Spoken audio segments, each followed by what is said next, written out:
오늘 성경 말씀은 마가복음 1장 19절에서 20절입니다.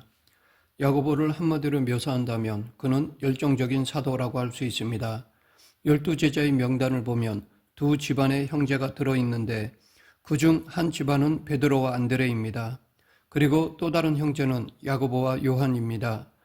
복음서에서는 야고보와 요한을 가리켜 세베대의 아들 야고보와 요한이라고 부릅니다.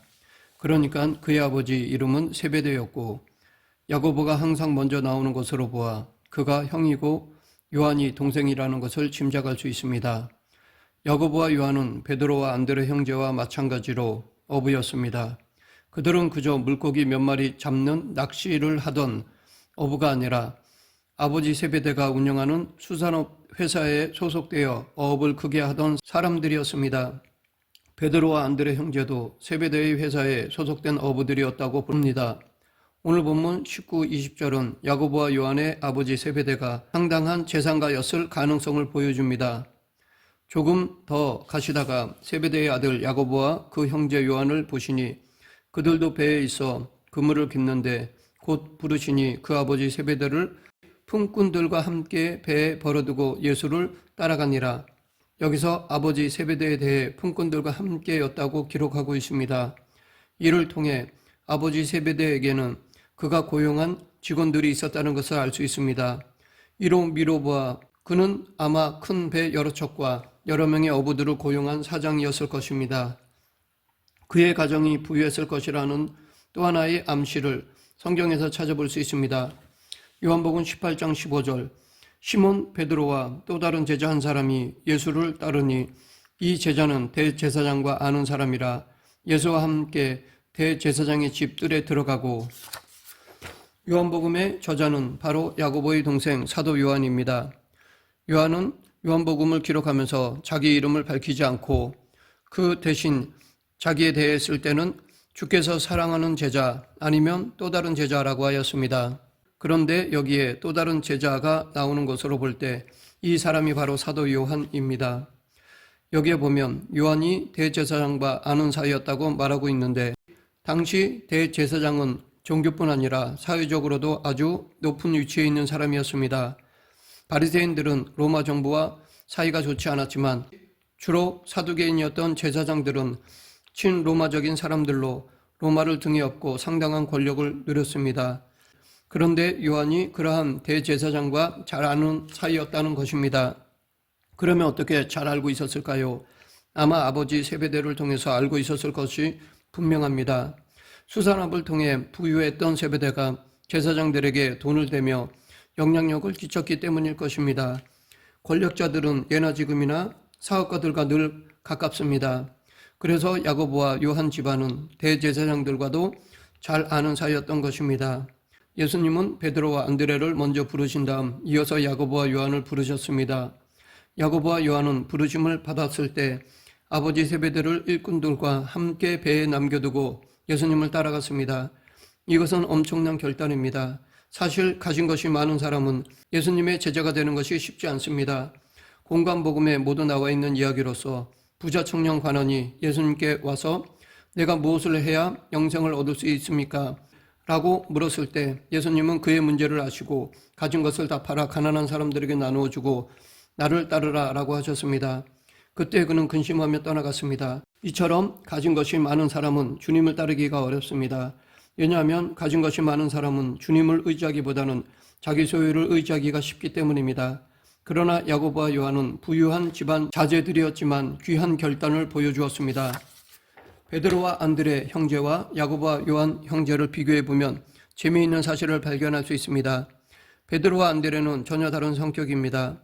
안드레는 조용하고 1대1로 접촉하며 친근한 대화와 교제를 좋아하는 사람인 반면에 베드로는 다혈질이고 많은 사람들을 대상으로 사역하기를 좋아했던 사람입니다.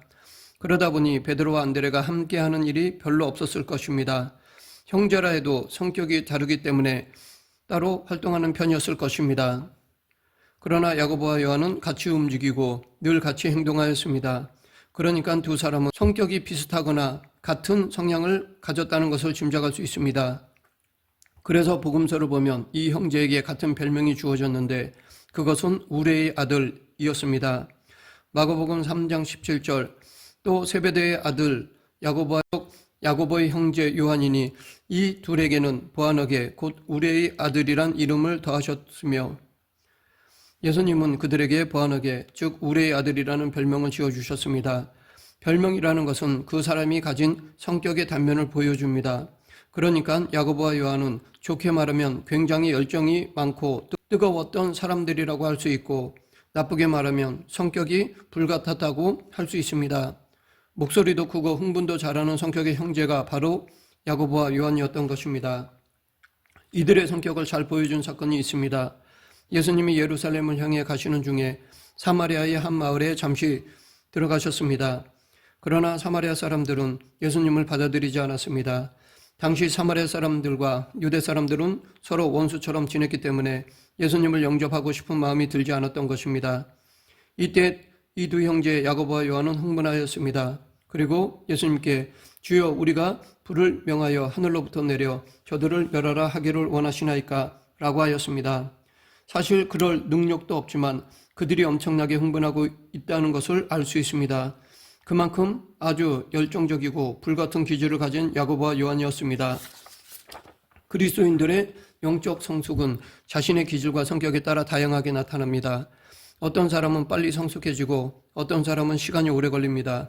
그런데 감정을 잘 컨트롤하지 못하고 불같은 사람들은 영적 성장이 더 힘들 수 있습니다. 감정적인 사람들은 열정이 있기 때문에 일을 열심히 잘합니다.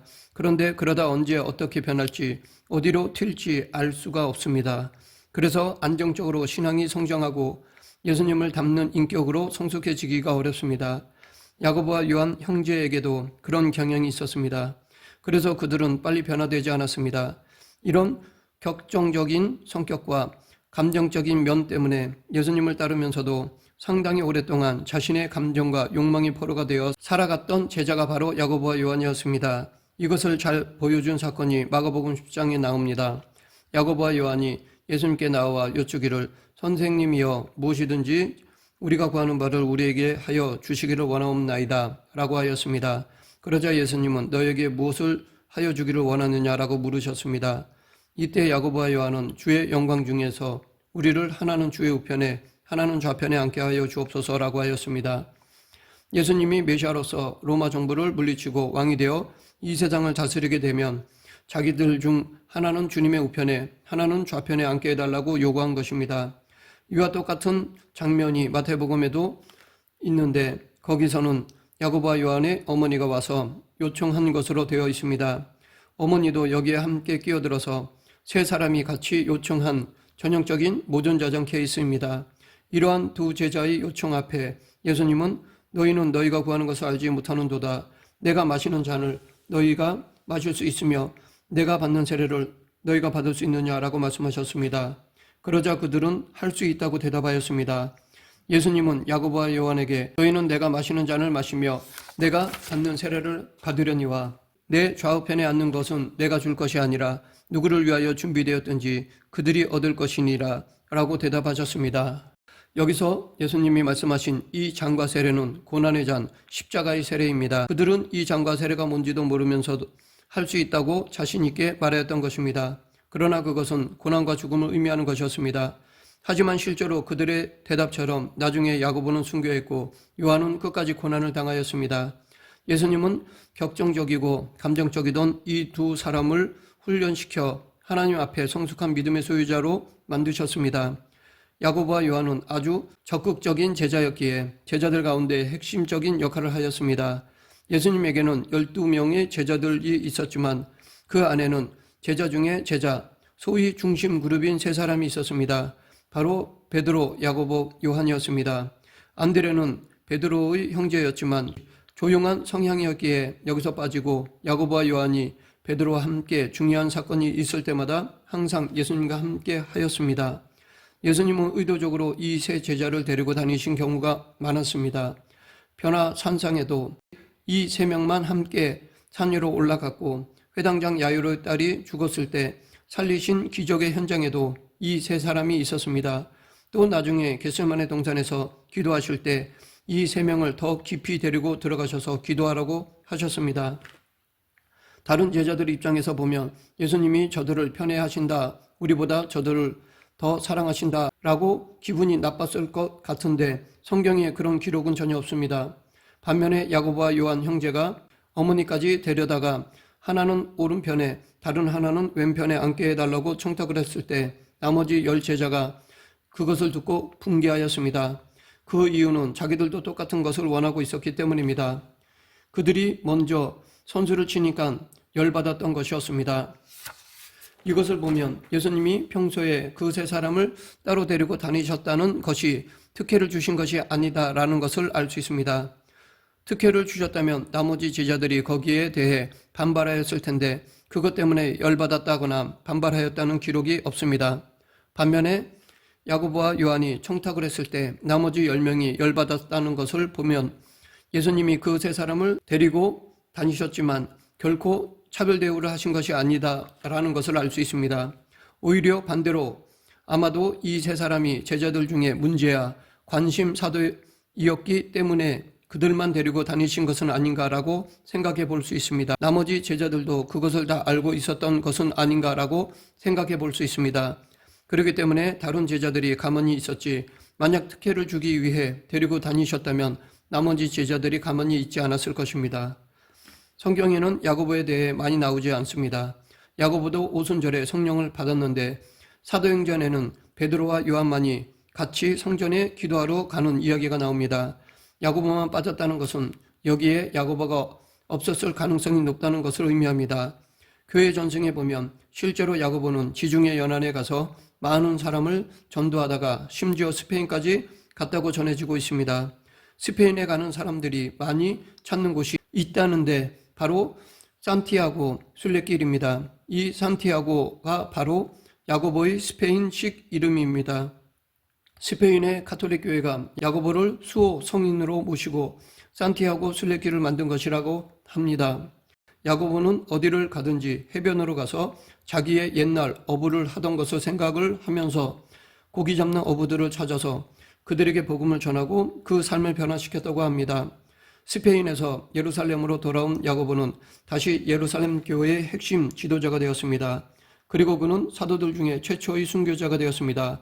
그의 마지막 순교의 장면을 기록하고 있는 사도행전 12장에 보면 그때의 헤롯 왕이 손을 들어 교회 중에서 몇 사람을 헤아려 하여 요한의 형제 야고보를 칼로 죽이니 이 헤롯 왕은 헤롯 아그리파 1세로 그는 로마의 임명을 받아 이스라엘을 왕으로 통치하면서도 유대인들이 혹시 반란을 일으키지 않을지 그래서 자신이 어떻게 되지는 않을지 항상 걱정이 많았습니다. 그래서 유대인들에게 잘 보이려고 굉장히 노력을 하던 중 유대인들이 싫어하는 그리스도인들 즉 나사렛 도당을 죽이기로 결심하고 야고보를 죽인 것입니다. 역사가 요세푸스의 증언에 의하면 그는 목이 베어 순교하는 마지막 순간까지 계속해서 예수 그리스도의 복음을 전했다고 합니다. 이때 그를 체포하고 재판에 회부시킨 관리가 있었는데 그 관리가 양심의 가책을 받았습니다. 사실 그도 그리스도인이요 복음을 들은 사람이었기 때문입니다. 그런데 야고보가 죽어가면서도 예수 그리스도의 복음을 담대히 전하는 모습을 보고 그 마음을 돌이키게 되었습니다. 그리고 그 현장에서 자기도 예수 믿는 그리스도인이라고 고백하였다고 합니다. 그리고 두 사람이 함께 목배임을 당하여 순교했다고 합니다. 자신의 성격과 기질 같은 뜨거운 열정을 가지고 처음에는 많은 내적 욕망과의 싸움을 싸우며 살아야 했던 야고보였습니다. 하지만 마지막에는 복음을 위해 자기 생명을 불꽃처럼 바쳤습니다. 말씀을 맺겠습니다. 야고보 사도는 자신의 단점에 대해 주님의 다스림을 받았습니다. 자신의 단점을 주님께 전적으로 위탁하여 주님을 위해 사용하였습니다. 또한 주님을 의존함으로 자신의 야망을 하나님의 비전으로 승화시켰습니다. 하나님을 위해 일하는 자로 바뀌었습니다. 우리도 우리의 단점을 주님께 위탁함으로 하나님께 귀하게 쓰임받는 자들이 되길 간절히 축원합니다. 기도하겠습니다. 사랑과 은혜가 풍성하신 하나님 아버지, 비록 부족하고 연약한 저희들이지만 하나님께서 저희들을 사용하여 주시고 저희를 통해 영광받아 주시옵소서. 예수님 이름으로 기도드립니다. 아멘.